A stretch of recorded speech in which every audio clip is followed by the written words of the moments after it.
Kim Masale is a regular shopper at one of Kenya's prime retail stores, Nakumatt, and he has seen his shopping basket shrink considerably in recent months. The prices have been rising very sharply, because even for sugar now, one packet of 2 kilos, previously it went for half this price. It is now 375 shillings. It's impossible to make ends meet.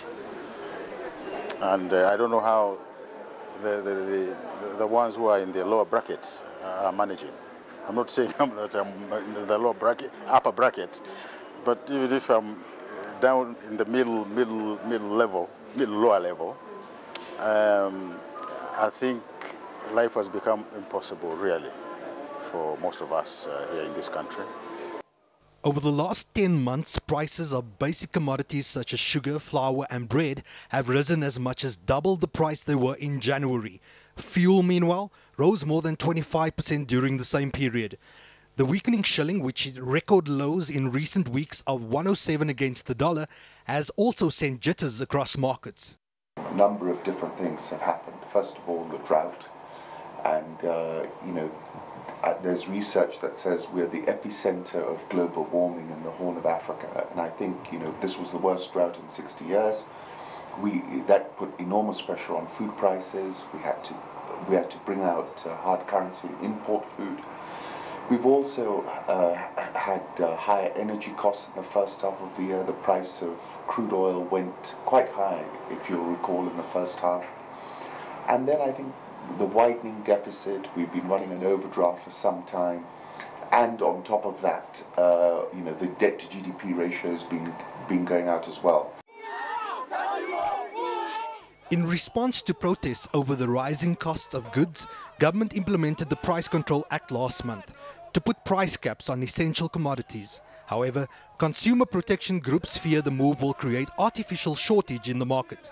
Right from the onset, for us, we are so much against the price control, because the price control, the way the act, the way it is, it's unpracticable. It cannot work, and where the government, for instance, it proposed to set prices of essential commodities that it doesn't produce at all.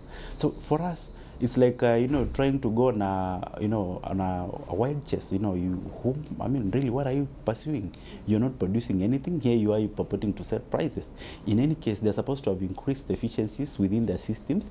They are supposed to create a proper environment where they encourage competition among the many businesses around it, so that consumers are able to get a better price for the commodities that are being sold.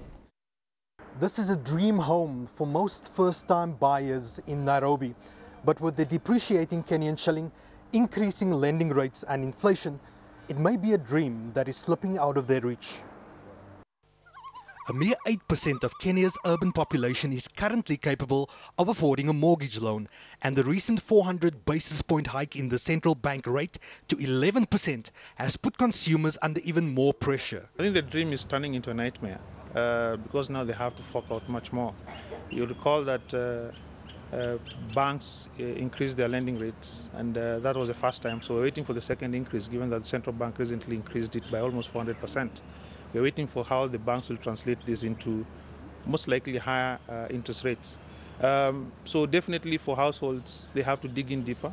It's become more expensive to build. Land is becoming more expensive every day. Effectively our profit margins are being eroded, and something needs to give sooner or later. I think that what is going to have to give is land prices, I say, will slow down. I also think that what we will start to see, and what we have already seen over the last 3 to 6 months, is a differentiation between grade A and grade B space in the commercial sector.